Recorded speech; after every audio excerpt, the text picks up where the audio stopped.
کہتے ہیں دھوبی کی بیوی ملکہ کے ہاں کام کرتی تھی۔ آج وہ دھوبن بڑی خوش نظر آ رہی تھی۔ ملکہ نے پوچھا کہ کیا بات ہے، کیا ماجرا ہے کہ آج بڑی خوش نظر آ رہی ہو؟ تو دھوبن کہنے لگی آج دھنو پیدا ہوا ہے۔ ملکہ نے دھوبن کو مٹھائی پیش کی اور کہا یہ تو خوشی کا موقع ہے، بڑی خوشی کی بات ہے، یہ لو مٹھائی کھاؤ۔ دھوبن نے مٹھائی کھائی اور خوشی خوشی چلے گی۔ اسی خوشی میں ملکہ کو جب بادشاہ نے دیکھا تو بادشاہ کا دل ملچایا۔ بادشاہ کہنے لگا کہ واہ، آج تو ہماری ملکہ عالیہ بڑی ہی خوش نظر آ رہی ہیں۔ اے ملکہ، کیا بات ہے کہ تم آج بڑی خوش نظر آ رہی ہو؟ ملکہ کہنے لگی جی آج دھنو پیدا ہوا ہے۔ بادشاہ نے کہا جی واہ واہ، کتنی خوشخبری کی بات ہے، یہ لو مٹھائی کھاؤ جی۔ ملکہ نے بادشاہ کو بھی مٹھائی کھلائی۔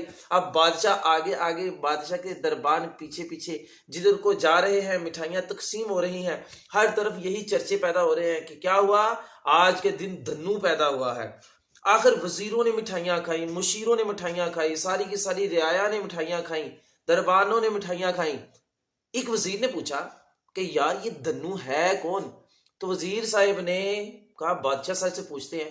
دوسرے وزیر نے بادشاہ سے ریکویسٹ کی بادشاہ سلامت، یہ جس دھنو کی خوشی میں آج ہمارے محل کو 4 چاند لگ گئے ہیں، آج ہر طرف مٹھائیاں ہی مٹھائیاں تقسیم ہو رہی ہیں، آج ہر طرف خوشی کی لہلہاٹ چل رہی ہے، آج ہمارا دربار، آج ہمارا محل جو ہے جگمگ جگمگ کر رہا ہے، اے بادشاہ سلامت یہ دھنو ہے کون؟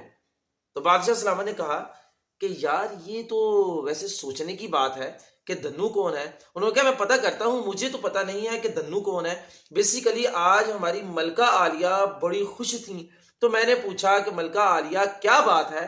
تو ملکہ عالیہ نے کہا کہ دھنو پیدا ہوا ہے۔ تو چلے چلتے ہیں ملکہ عالیہ سے پوچھتے ہیں۔ چنانچہ بادشاہ ملکہ صاحبہ کے پاس آیا، ملکہ سے پوچھا ملکہ یہ دھنو کون ہے جس کی وجہ سے آج ہمارے محل کے اندر رونق ہی رونق ہے؟ تو ملکہ نے کہا ہاں واقعی سوچنے کی بات ہے کہ یہ تو مجھے بھی نہیں پتا کہ دھنو کون ہے۔ وہ بیسیکلی دھوبن جو ہے وہ آئی تھی، دھوبی کی بیوی، وہ بڑی خوش دکھائی دے رہی تھی۔ میں نے پوچھا کہ کیا ماجرا ہے تو اس نے کہا کہ دھنو پیدا ہوا ہے۔ چلو ایسا کرتی ہوں، میں جلدی جلدی اس دھوبن سے پوچھتی ہوں۔ چنانچہ ملکہ نے اس دھوبن کو بلایا اور پوچھا کہ اے دھوبن، آج جو پیدا ہوا ہے وہ کون ہے، مطلب وہ دھنو کون ہے؟ تو آپ آنسر سن کے حیران پریشان ہو جائیں گے، بلکہ آپ کے چہروں کے اوپر ایک کھلکھلاہٹ بھی نظر آئے گی۔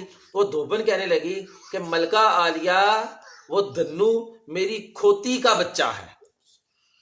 ملکہ نے تو سر پکڑ لیا کہ اس کھوتی کے بچے کے لیے اتنی مٹھائیاں بانٹی گئی، پورے کا پورا محل جو ہے وہ کیا ہو گیا، جگمگ جگمگ ہو گیا۔ اب بادشاہ بھی جب وزیروں کے سامنے جائے دھنو کے بارے میں بتانے تو کیا بتائیں؟ آپ خود امیجن کر سکتے ہیں کہ بادشاہ سلامت کو کتنی ندامت ہوئی۔ نتیجہ بالکل اسی طرح سے جب ہم سنی سنائی باتوں کے اوپر کان دھر لیتے ہیں، ہم ادھر کی بات سنتے ہیں اور اسی کے اوپر ایکٹ اپون کر لیتے ہیں، تو بالکل اسی طرح، اسی بادشاہ کی طرح ہمیں بھی ندامت کا سامنا کرنا پڑتا ہے۔ تو پہلے سنیے، جب تک آپ اتنی دیر تک عمل مت کیجئے جب تک آپ اپنے کانوں سے نہیں سنتے۔ اور سیانے کہتے ہیں کہ یہ آنکھیں اور کان ان کو کھلا رکھیے اور زبان کو بند رکھیے۔